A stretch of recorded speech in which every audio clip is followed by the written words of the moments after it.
Hi friends, வாங்க. இவங்க தான் என்னுடைய அப்பா, அண்ணா. இவங்களோட தலைதேவசத்துக்கு தான் அம்மா வீட்டுக்கு வந்திருக்கேன். லாஸ்ட் இயர் 2025 எங்களை விட்டுட்டு மேலே சாமிக்கிட்ட போயிட்டாங்க. 2 பேரும் இப்போ இல்லை. ஹாய், வாங்க. நான் பிறந்து வளர்ந்த ஏரியாவை பார்க்கலாம். இதான் என் அம்மா வீடு. நான் பிறந்து வளர்ந்தது எல்லாமே இந்த வீட்டில் தான். வாங்க, இந்த நான் வளர்ந்த ஏரியாவை சுற்றி பார்க்கலாம். பாருங்கள், இதெல்லாம் என்னோடய சொந்தக்காரவங்க வீடு எல்லாமே. சித்தப்பா பெரியப்பாக்கள். இங்கே பாருங்கள், இந்த கோவிலில் அடிக்கடி விளக்கு போடுவேன். அண்ணா பசங்க 2 பேரும். இது என் பையன். எல்லாம் அண்ணனோட தலை தேவசத்துக்காக வந்திருக்கோம்.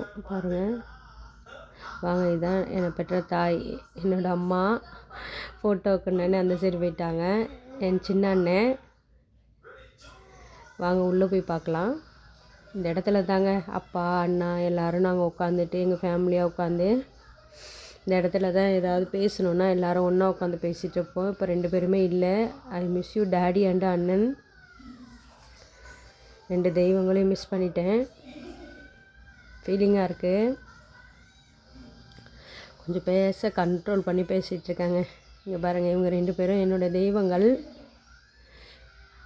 இவங்க தான் என்ன சொல்கிறதுன்னு தெரியல. இவங்க இல்லாத இந்த வீடு ரொம்ப கஷ்டமாக இருக்குது. உங்களோட பிளெஸ்ஸிங், ஆசீர்வாதம் எங்களுக்கு எப்போவுமே கிடைக்கும். அவங்க நினைப்பெல்லாம் எங்கள் மேலே தான் இருக்கும். இந்த இடத்துல 2 பேரும் இல்லை. ரொம்ப ஃபீலிங்காக இருக்குங்க. அப்போ குட்டி பசங்க அவங்களுக்கு என்ன ஜாலியாக இருக்கிறாங்க, தெரியாது எந்த ஃபீலிங்கும்.